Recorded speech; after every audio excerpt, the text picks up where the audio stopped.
Hello అండి. ఏంటి పచ్చడని చూస్తున్నారా? మొన్న ఒకసారి బీరకాయ చెక్కుతో పచ్చడి చేస్తానన్నాను గదండీ! అదేనండి.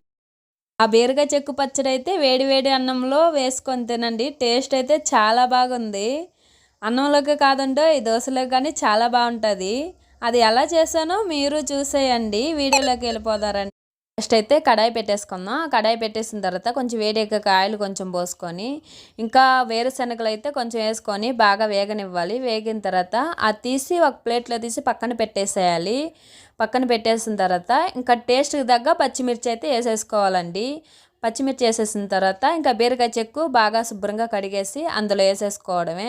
టమాటా చింతపండు కొంచెం వేసుకున్నాను నేనైతే. కాసేపు అలా కలిపేసి మూతేసి అలా ఒక 5 నిమిషాలు అలా వదిలేయాలండి. బాగా మగ్గనివ్వాలి. ఇలా మగ్గిన తర్వాత లాస్ట్లో అయితే జీలకర్ర కొంచెం వెల్లుల్లి వేసుకోవాలి. అది వేసుకొని కాసేపు అలా కలిపేసి ఇంకా గ్యాస్ ఆపేయడమే అండి.